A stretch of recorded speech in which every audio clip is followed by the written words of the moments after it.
Hi all, welcome back to my channel. ഇന്ന് നമ്മൾ സൈക്കോളജിയുടെ പ്രീവിയസ് ക്വസ്റ്റ്യൻസ് ആണ് ഡിസ്കസ് ചെയ്യുന്നത്. കഴിഞ്ഞ ക്വസ്റ്റ്യൻ പേപ്പറിൻ്റെ ബാക്കിയായിട്ടാണ് നമ്മൾ ഇന്ന് നോക്കുന്നത്. അതായത് ഇന്ന് പ്രീവിയസ് ക്വസ്റ്റ്യൻസിൻ്റെ പാർട്ട് 4 ആണ്. കഴിഞ്ഞ ക്ലാസ്സിൽ നമ്മൾ കേട്ടിട്ടിൻ്റെ പ്രീവിയസ് ക്വസ്റ്റ്യൻ പേപ്പർ കാറ്റഗറി 1 ഫെബ്രുവരി 2020 10 ക്വസ്റ്റ്യൻസ് ആയിരുന്നു നമ്മൾ ഡിസ്കസ് ചെയ്തിരുന്നത്. ഇന്ന് നമുക്ക് നെക്സ്റ്റ് 10 ക്വസ്റ്റ്യൻസ് നോക്കാം. ഓരോ ക്വസ്റ്റ്യൻസ് പഠിക്കുന്നതിൻ്റെ കൂടെ തന്നെ അതുമായിട്ട് ബന്ധപ്പെട്ട എല്ലാ ഭാഗങ്ങളും പഠിക്കാൻ വേണ്ടിയിട്ട് ശ്രമിക്കുക കേട്ടോ. ഇന്നത്തെ ഫസ്റ്റ് ക്വസ്റ്റ്യൻ നോക്കാം. കുട്ടികളിൽ അഭിപ്രേരണ ഉണ്ടാക്കുന്നതിനായി താഴെ കൊടുത്തിരിക്കുന്നവയിൽ ഏത് ചോദക വ്യതിയാനം ഒരു അധ്യാപകന് അല്ലെങ്കിൽ അധ്യാപികക്ക് സ്വീകരിക്കാം? ഒന്നുകൂടെ വായിക്കാം. കുട്ടികളിൽ അഭിപ്രേരണ ഉണ്ടാക്കുന്നതിനായി താഴെ കൊടുത്തിരിക്കുന്നവയിൽ ഏത് ചോദക വ്യതിയാനം ഒരു അധ്യാപകന് അല്ലെങ്കിൽ അധ്യാപികക്ക് സ്വീകരിക്കാം? ഓപ്ഷൻസ് നോക്കാം. അധ്യാപകന്റെ അല്ലെങ്കിൽ അധ്യാപികയുടെ ചലനം. രണ്ടാമത്തെ ഓപ്ഷൻ നോക്കാം. അധ്യാപകന്റെ അല്ലെങ്കിൽ അധ്യാപികയുടെ അംഗവിക്ഷേപങ്ങൾ. 3 സ്ഥിതി വ്യതിയാനങ്ങൾ. മുകളിൽ പറഞ്ഞവ എല്ലാം. ഏതാണ് വരിക? അധ്യാപകന്റെ അല്ലെങ്കിൽ അധ്യാപികയുടെ ചലനം, അധ്യാപകന്റെ അല്ലെങ്കിൽ അധ്യാപികയുടെ അംഗവിക്ഷേപങ്ങൾ, സ്ഥിതി വ്യതിയാനങ്ങൾ, മുകളിൽ പറഞ്ഞവ എല്ലാം. ഏതാണ് വരിക? അപ്പം നമുക്ക് അഭിപ്രേരണ അഥവാ മോട്ടിവേഷൻ എന്താണെന്ന് ജസ്റ്റ് നോക്കാം. എന്താണ് മോട്ടിവേഷൻ? മനുഷ്യന്റെ എല്ലാ പ്രവർത്തനങ്ങൾക്കും ശക്തി പകരുന്ന ഊർജമാണ് അഭിപ്രേരണ.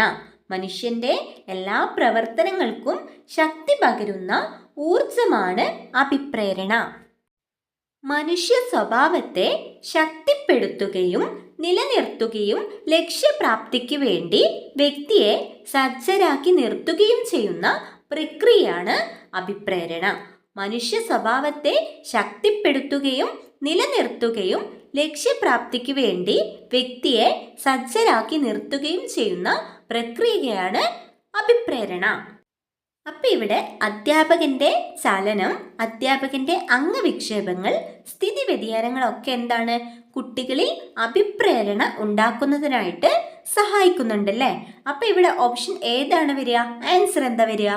ഓപ്ഷൻ ഡി, മുകളിൽ പറഞ്ഞവ എല്ലാം. മുകളിൽ പറഞ്ഞവ എല്ലാം. നെക്സ്റ്റ്, ഇന്നത്തെ രണ്ടാമത്തെ ക്വസ്റ്റ്യൻ. സങ്കലിത വിദ്യാഭ്യാസം നടപ്പിലാക്കുവാൻ താഴെ കൊടുത്തിരിക്കുന്നവയിൽ ഏതൊക്കെ പദ്ധതികൾ നടപ്പിലാക്കണം? സങ്കലിത വിദ്യാഭ്യാസം നടപ്പിലാക്കുവാൻ താഴെ കൊടുത്തിരിക്കുന്നവയിൽ ഏതൊക്കെ പദ്ധതികൾ നടപ്പിലാക്കണം? എന്താണ് സങ്കലിത വിദ്യാഭ്യാസം? സങ്കലിത വിദ്യാഭ്യാസം അല്ലെങ്കിൽ സംയോജിത വിദ്യാഭ്യാസം, ഇൻക്ലൂസീവ് എഡ്യൂക്കേഷൻ അല്ലെങ്കിൽ ഉൾപ്പെടുത്തിയുള്ള വിദ്യാഭ്യാസം എന്നൊക്കെ പറയും. ഉൾപ്പെടുത്തിയുള്ള വിദ്യാഭ്യാസം, സങ്കലിത വിദ്യാഭ്യാസം, സംയോജിത വിദ്യാഭ്യാസം. എന്താണ്? ശാരീരിക മാനസിക വൈകല്യമുള്ള കുട്ടികൾ സാധാരണ സ്കൂളിൽ പഠിപ്പിക്കുന്ന രീതി. ശാരീരിക മാനസിക വൈകല്യമുള്ള കുട്ടികളെ സാധാരണ സ്കൂളിൽ പഠിപ്പിക്കുന്ന രീതിയാണ് സംയോജിത വിദ്യാഭ്യാസം. അതായത് സാധാരണ കുട്ടികളോടൊപ്പം തന്നെ ഇരുന്ന് പഠിക്കാൻ അവസരം നൽകുന്നു. വൈകല്യമുള്ള വിദ്യാർത്ഥികൾക്ക് തുല്യ പ്രവേശനം നൽകുന്നതിനാണ് പ്രധാന ലക്ഷ്യം കൊടുക്കുന്നത്. ഓപ്ഷൻസ് നോക്കാം. രക്ഷിതാക്കളെ സ്കൂൾ പ്രവർത്തനങ്ങളിൽ വളണ്ടിയർ ആക്കുക, ബഹു ഇന്ദ്രിയ രീതി സ്വീകരിക്കുക, കുട്ടികൾക്ക് എന്ത് ചെയ്യാൻ കഴിയും എന്നതിന് പ്രാധാന്യം നൽകുക. അപ്പം ഇവിടെ ഈ 3 കാര്യങ്ങൾക്കും അല്ലെങ്കിൽ ഈ 3 പദ്ധതികൾ നടപ്പിലാക്കണം അല്ലേ? അതുകൊണ്ട് ഇവിടെ ഓപ്ഷൻ ഏതാണ് വരിക? മുകളിൽ പറഞ്ഞവ എല്ലാം. ഓപ്ഷൻ ഡി, മുകളിൽ പറഞ്ഞവ എല്ലാം. നെക്സ്റ്റ്, മൂന്നാമത്തെ ക്വസ്റ്റ്യൻ നോക്കാം. അബ്രഹാം മാസ്ലോയുടെ സിദ്ധാന്തപ്രകാരം മമത, സ്വീകരണം, ഭാഗമാവൽ എന്നിവ ഏത് ആവശ്യവുമായി ബന്ധപ്പെട്ടിരിക്കുന്നു? നമ്മൾ പഠിച്ചിട്ടുണ്ട് അല്ലേ അബ്രഹാം മാസ്ലോയുടെ തിയറി. അപ്പോൾ ക്വസ്റ്റ്യൻ ഒന്നും കൂടെ നോക്കാം. അബ്രഹാം മാസ്ലോയുടെ സിദ്ധാന്തപ്രകാരം മമത, സ്വീകരണം, ഭാഗമാവൽ എന്നിവ ഏത് ആവശ്യവുമായി ബന്ധപ്പെട്ടിരിക്കുന്നു? നമ്മൾ പഠിച്ചിരുന്നു മാസ്ലോയുടെ ഏറ്റവും പ്രസിദ്ധമായ സിദ്ധാന്തമാണ് ആവശ്യങ്ങളുടെ ശ്രേണി അഥവാ ഹൈറാർക്കി ഓഫ് നീഡ്സ് അല്ലേ? Self actualization theory, need theory, ആത്മയാഥാർത്ഥ്യ വൽക്കരണ സിദ്ധാന്തം, ആത്മസാക്ഷാത്കാരം എന്നൊക്കെ അറിയപ്പെടുന്നത് എബ്രഹാം മാസ്ലോയുടെ തിയറിയാണ്. വ്യക്തിത്വത്തെക്കുറിച്ച് മാസ്ലോ വിശദീകരിച്ചത് മനുഷ്യന്റെ ആവശ്യകതയെ അതായത് നീഡ് മനസ്സിലാക്കിയാണ്. ഇതിനായിട്ട് മനുഷ്യ ആവശ്യങ്ങളെ ശ്രേണി രീതിയിൽ 5 തരംതിരിച്ചു. ഏതൊക്കെയാണ് 5 ആവശ്യങ്ങളുടെ ശ്രേണി? ഏതൊക്കെയാണ്? ശാരീരിക ആവശ്യം, സുരക്ഷ ആവശ്യം, സ്നേഹസംബന്ധമായ ആവശ്യം, ആദര അല്ലെങ്കിൽ ബഹുമതി ആവശ്യം, ആത്മസാക്ഷാത്കാരം. അങ്ങനെ നമ്മൾ ആത്മസാക്ഷാത്കാരത്തിൽ എത്തുന്നു. അപ്പം ഇവിടെ ആൻസർ എന്താണ് വരിക? സ്നേഹത്തിന് വേണ്ടിയുള്ള ആവശ്യം. ഓപ്ഷൻ എ, സ്നേഹത്തിന് വേണ്ടിയുള്ള ആവശ്യം. നെക്സ്റ്റ് ക്വസ്റ്റ്യൻ നോക്കാം. 5ാം തരത്തിൽ പഠിക്കുന്ന അമൃതയും ആഷ്നയും അവരുടെ 12ാമത് പിറന്നാൾ കഴിഞ്ഞ ആഴ്ച ആഘോഷിച്ചു. അവരിരുവരുടെയും മാനസിക വയസ്സ് 12 ആണെങ്കിൽ IQ എത്ര? 5ാം തരത്തിൽ പഠിക്കുന്ന അമൃതയും ആഷ്നയും അവരുടെ 12ാമത് പിറന്നാൾ കഴിഞ്ഞ ആഴ്ച ആഘോഷിച്ചു. അവരിരുവരുടെയും മാനസിക വയസ്സ് 12 ആണെങ്കിൽ IQ എത്രയാണെന്നാണ് ക്വസ്റ്റ്യൻ. IQ അല്ലെങ്കിൽ ബുദ്ധിമാനം കണ്ടുപിടിക്കാനുള്ള ഇക്വേഷനാണ് IQ = MA/CA × 100. ഇവിടെ മാനസിക വയസ്സ് അഥവാ മെൻ്റൽ ഏജ് എത്രയാണ് പറഞ്ഞിരിക്കുന്നത്? ഇരുവരുടെയും മാനസിക വയസ്സ് 12. അപ്പോൾ MA 12 ആണെന്ന് കിട്ടി. ഇരുവരുടെയും ക്രോണോളജിക്കൽ ഏജ് അഥവാ കാലിക വയസ്സ് എത്രയാണ്? 12 തന്നെയാണ് അല്ലേ? അപ്പോൾ CA = 12. അപ്പോൾ IQ എത്രയാണ് വരുന്നത്? IQ = 12/12 × 100. അപ്പോൾ ഇവിടെ 12 വെട്ടിപ്പോവും. അപ്പോൾ ആൻസർ എത്രയാണ്? 100. ഇവിടെ ആൻസർ ഓപ്ഷൻ എ 100 ആണ് ഉത്തരം വരുന്നത് കേട്ടോ. നിങ്ങൾക്ക് എന്തെങ്കിലും ഡൗട്ട് ഉണ്ടെങ്കിൽ നിങ്ങൾ കമൻറ്റ് ചെയ്തിട്ട് ചോദിക്കാം. നെക്സ്റ്റ് 5ാമത്തെ ക്വസ്റ്റ്യൻ നോക്കാം.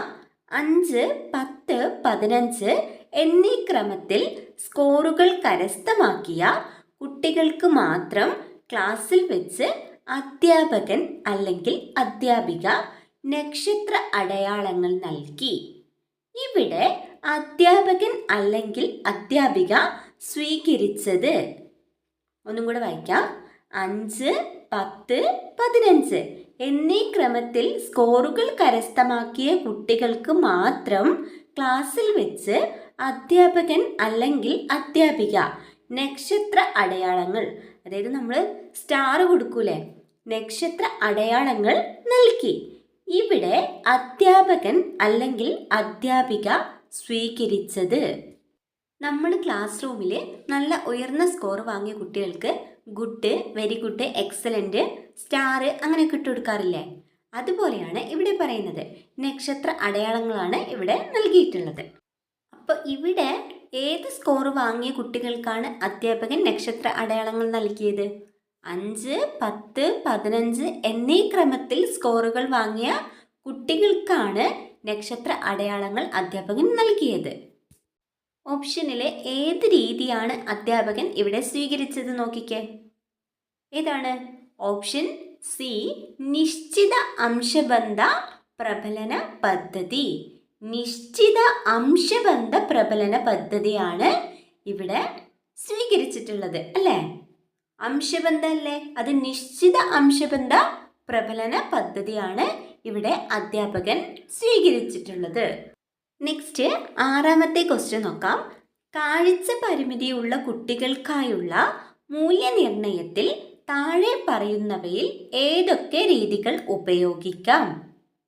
കാഴ്ച പരിമിതിയുള്ള കുട്ടികൾക്കായുള്ള മൂല്യനിർണ്ണയത്തിൽ താഴെ പറയുന്നവയിൽ ഏതൊക്കെ രീതികൾ സ്വീകരിക്കാം? ഓപ്ഷൻ നോക്കിക്കേ. ഓപ്ഷൻസ് വായിച്ചു നോക്കാം. ഓപ്ഷൻ എ, ചോദ്യങ്ങൾ വലുതായി അച്ചടിച്ച് നൽകുക. ഓപ്ഷൻ ബി, ടേപ്പ് റെക്കോർഡർ വഴി ചോദ്യങ്ങൾ നൽകുവാനും ഉത്തരങ്ങൾ റെക്കോർഡ് ചെയ്യുവാനും അവസരം നൽകുക. 3, ബ്രെയിലി കുത്തിടുന്നതിൽ വരുന്ന പിശകുകൾക്ക് മാർക്ക് കുറക്കാതിരിക്കുക. ഓപ്ഷൻ ഡി, മുകളിൽ പറഞ്ഞവ എല്ലാം. ഏതാണ് ഇതിൽ വരിക? നോക്കിക്കേ. ഇവിടെ ക്വസ്റ്റ്യൻ എന്താണ്? കാഴ്ച പരിമിതിയുള്ള കുട്ടികൾക്ക് മൂല്യനിർണ്ണയത്തിൽ സ്വീകരിക്കുന്ന മാർഗങ്ങളാണല്ലേ. അപ്പോൾ ചോദ്യങ്ങൾ വലുതായി അച്ചടിച്ച് നൽകുക, ടേപ്പ് റെക്കോർഡർ വഴി ചോദ്യങ്ങൾ നൽകുവാനും ഉത്തരങ്ങൾ റെക്കോർഡ് ചെയ്യുവാനും അവസരം നൽകുക, ബ്രെയിലി കുത്തിയിടുന്നതിൽ വരുന്ന പിശകുകൾക്ക് മാർക്ക് കുറക്കാതിരിക്കുക. മുകളിൽ പറഞ്ഞവ എല്ലാം ഏതാ വരുന്നത്? ഓപ്ഷൻ ഡി, മുകളിൽ പറഞ്ഞവ എല്ലാം വരും അല്ലേ. ചോദ്യങ്ങൾ വലുതായിട്ട് അച്ചടിച്ച് നൽകണം, ചോദ്യങ്ങൾ റെക്കോർഡ് ചെയ്തിട്ട് കേൾപ്പിക്കുകയും ഉത്തരങ്ങൾ റെക്കോർഡ് ചെയ്യാനുള്ള അവസരങ്ങൾ അവർക്ക് നൽകുകയും വേണം. അതുപോലെ ബ്രെയിലി കുത്തിടുമ്പോൾ എന്തെങ്കിലും മിസ്റ്റേക്ക് ഒക്കെ വരുമ്പോൾ അതിനുള്ള മാർക്ക് കുറക്കാതിരിക്കുകയും വേണം. അപ്പോൾ ഇവിടെ ഓപ്ഷൻ ഡി, മുകളിൽ പറഞ്ഞവ എല്ലാം. ഇവിടെ ആൻസർ എന്താണ്? ഇത് 3 വരുന്നുണ്ട് അല്ലേ. നെക്സ്റ്റ് ക്വസ്റ്റ്യൻ, ഋണാത്മക വികാരത്തിന് താഴെ കൊടുത്തിരിക്കുന്നവയിൽ ഉദാഹരണം ഏത്? ഋണാത്മക വികാരത്തിന് താഴെ കൊടുത്തിരിക്കുന്നവയിൽ ഉദാഹരണം ഏത്? ഏതാണ്?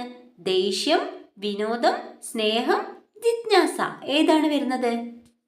ഫസ്റ്റ്, ഇത് ഏത് ഭാഗത്ത് നിന്ന് വന്ന ക്വസ്റ്റ്യൻ ആണെന്ന് മനസ്സിലായോ? ഏതാണ്? വൈകാരിക വികാസം, അതായത് ബ്രിഡ്ജസ് ചാർട്ട്. ആരതാണ് ബ്രിഡ്ജസ് ചാർട്ട്? കാതറിൻ ബ്രിഡ്ജസിൻ്റെയാണ് ബ്രിഡ്ജസ് ചാർട്ട് അല്ലേ. ആ ചാർട്ടിൽ നമ്മൾ പഠിക്കുന്നുണ്ട് ഋണാത്മക വികാരങ്ങൾ. കാതറിൻ ബ്രിഡ്ജസ് ചാർട്ടിൽ പറഞ്ഞിരിക്കുന്നത് 6 മാസമാവുന്ന കുട്ടികളിൽ ഡിസ്ട്രെസ്, എന്താണ്, അസ്വാസ്ഥ്യത്തിൽ നിന്നും ഋണാത്മക വികാരങ്ങളായ ഭയം, കോപം, വെറുപ്പ്. ഏതൊക്കെയാണ് ഋണാത്മക വികാരങ്ങൾ? ഭയം, കോപം, വെറുപ്പ്. നീ മറക്കരുത് കേട്ടോ. ഭയം, കോപം, വെറുപ്പ് എന്നതിലേക്ക് കുട്ടികൾ എത്തിച്ചേരുന്നു. അപ്പോൾ ഇവിടെ ചോദ്യം എന്താണ്? ഋണാത്മക വികാരത്തിന് താഴെ കൊടുത്തിരിക്കുന്നവയിൽ ഉദാഹരണം ഏത്? അതായത് ഓപ്ഷനിൽ ഏതാണ് ഋണാത്മക വികാരം? ഏതാണ്? നമ്മൾ ഏതൊക്കെയാ പറഞ്ഞത്? ഭയം, കോപം, വെറുപ്പ്.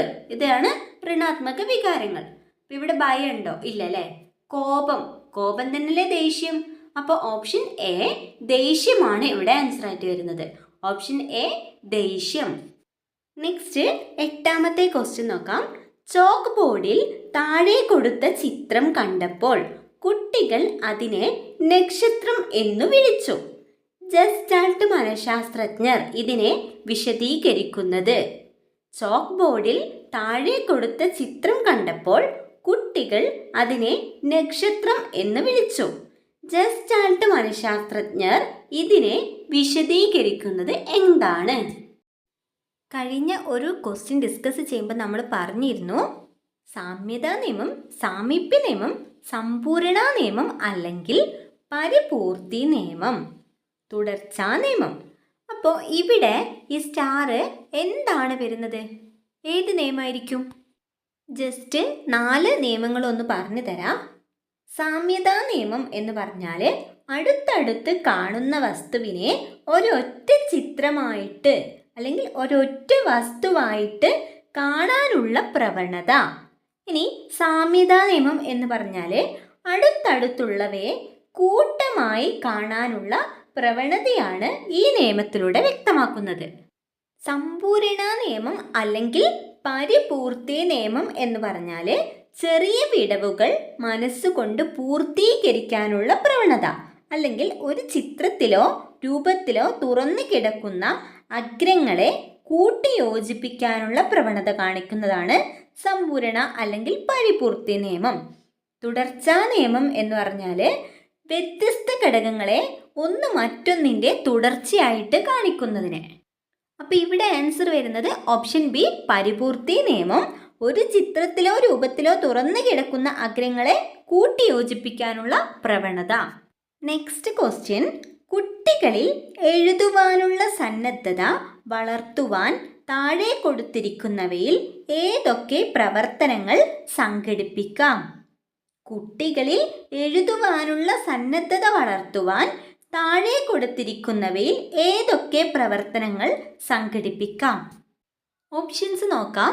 സൂക്ഷ്മമായ കളർ നൽകൽ, രേഖകളും വക്രങ്ങളും വരയ്ക്കൽ, മണലിൽ എഴുത്ത്, മേലെ വെച്ച് വരയ്ക്കൽ.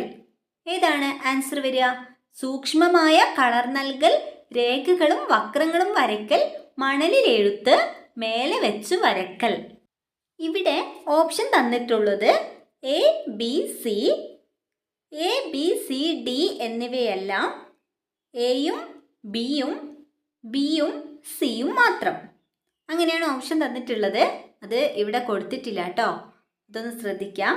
അപ്പോൾ ഇതിൽ ഏതൊക്കെയാണ് വരികയെന്ന് ജസ്റ്റ് ഒന്ന് പറഞ്ഞാൽ മതി. ഇവിടെ ക്വസ്റ്റ്യൻ എന്താണ്? കുട്ടികളിൽ എഴുതുവാനുള്ള സന്നദ്ധത, എഴുതുവാൻ വേണ്ടിയിട്ടല്ലേ. അപ്പോൾ ഇവിടെ സൂക്ഷ്മമായ കളർ നൽകൽ എഴുതുവാൻ സഹായിക്കുന്നതല്ലേ. രേഖകളും വക്രങ്ങളും വരയ്ക്കുന്നത്, മണലിൽ എഴുത്ത്, മേലെ വെച്ച് വരയ്ക്കൽ. അപ്പോൾ ഇതൊക്കെ കൈ കൊണ്ട് ചെയ്യുന്ന പ്രവർത്തനങ്ങളാണ്. ഇതൊക്കെ എന്താണ്? കുട്ടികളിൽ എഴുതുവാനുള്ള സന്നദ്ധത വളർത്തുന്ന കാര്യങ്ങളാണ്. അപ്പോൾ ഇവിടെ ആൻസർ വരുന്നത് ഓപ്ഷൻ എയും ബിയും സിയും ഡിയും എന്നിവയെല്ലാം. നിങ്ങൾക്ക് മനസ്സിലായെന്ന് വിചാരിക്കുന്നു.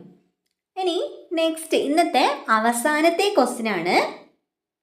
വിപുലീകരണം, വാചാലത, അയവുള്ളത്, മൗലികത എന്നിവ ഏതിൻ്റെ പ്രത്യേകതകളാണ്? വിപുലീകരണം, വാചാലത, അയവുള്ളത്, മൗലികത എന്നിവ ഏതിൻ്റെ പ്രത്യേകതകളാണ്? ഏത് ഭാഗത്ത് നിന്ന് വന്ന ക്വസ്റ്റ്യനാണ്? സർഗാത്മകത. സർഗാത്മകത എന്നത് എല്ലാ കുട്ടികളിലും ദർശിക്കാൻ കഴിയുന്ന ഒന്നല്ല. ക്ലാസ് റൂമിൽ സർഗപരതയുള്ള ഒരു കുട്ടിയെ തിരിച്ചറിയാൻ അടിസ്ഥാന ഘടകങ്ങൾ അറിഞ്ഞിരിക്കേണ്ടതുണ്ട്. എന്തൊക്കെയാണ് അടിസ്ഥാന ഘടകങ്ങൾ? വാചാലത, വഴക്കം, മൗലികത, വിപുലീകരണം, വിവൃജിത ചിന്തനം, ഉൾക്കാഴ്ച. വാചാലത, വഴക്കം, മൗലികത, വിപുലീകരണം, വിവൃജിത ചിന്തനം, ഉൾക്കാഴ്ച. അപ്പം ഇവിടെ ഏതൊക്കെയാണ് പറഞ്ഞത്? ഏതൊക്കെ അടിസ്ഥാന ഘടകങ്ങളാണ് പറഞ്ഞത്? വിപുലീകരണം, വാചാലത, അയവുള്ളത്, മൗലികത. അപ്പോൾ ഏതിൻ്റെ പ്രത്യേകതകളാണ്? സർഗപരത, അതായത് സർഗാത്മകത അല്ലേ. അപ്പോൾ ഇവിടെ ആൻസർ വരുന്നത് ഓപ്ഷൻ എ സർഗപരത. സർഗപരതയുള്ള ഒരു കുട്ടിയെ തിരിച്ചറിയാൻ വേണ്ട അടിസ്ഥാന ഘടകങ്ങളാണ് വാചാലത അല്ലെങ്കിൽ ഒഴുക്ക്, വഴക്കം അല്ലെങ്കിൽ അയവുള്ളത്, മൗലികത അല്ലെങ്കിൽ തനിമ, വിപുലീകരണം, വിവ്രജന ചിന്തനം, ഉൾക്കാഴ്ച. ഇത്രയും കാര്യങ്ങളാണ് അടിസ്ഥാന ഘടകങ്ങൾ. എന്തിൻ്റെ? സർഗപരത ഉള്ള ഒരു കുട്ടിയെ കണ്ടുപിടിക്കാൻ വേണ്ടിയിട്ട്. അപ്പോൾ ഇതൊക്കെ സർഗാത്മകതയുടെ സവിശേഷതകളാണ്. ഈ ഭാഗങ്ങളൊക്കെ നമുക്ക് ഡീറ്റെയിൽ ആയിട്ട് നെക്സ്റ്റ് ക്ലാസ്സുകളിലായിട്ട് പഠിക്കാം. അപ്പോൾ ഒരു ക്വസ്റ്റ്യൻ പഠിക്കുമ്പോൾ അതുമായിട്ട് ബന്ധപ്പെട്ട ബാക്കിയുള്ള പോർഷൻസ് കൂടെ പഠിക്കാൻ വേണ്ടിയിട്ടാണ് ഇങ്ങനെ ഡീറ്റെയിൽ ആയിട്ട് ഡിസ്കസ് ചെയ്യുന്നത്. അപ്പോൾ നിങ്ങൾ പ്രീവിയസ് ക്വസ്റ്റ്യൻസ് നന്നായിട്ട് വർക്കൗട്ട് ചെയ്യുക. എന്നാൽ മാത്രമേ നിങ്ങൾക്ക് എക്സാമിന് പെട്ടെന്ന് ആൻസർ ചെയ്യാൻ പറ്റുള്ളൂ. അപ്പോൾ ഇന്നത്തെ ക്ലാസ് ഇവിടെ കഴിഞ്ഞു. നമ്മൾ കുറച്ച് പ്രീവിയസ് ക്വസ്റ്റ്യൻസ് ആയിരുന്നു ഡിസ്കസ് ചെയ്തത്. നെക്സ്റ്റ് ക്ലാസ്സിൽ കാണാം.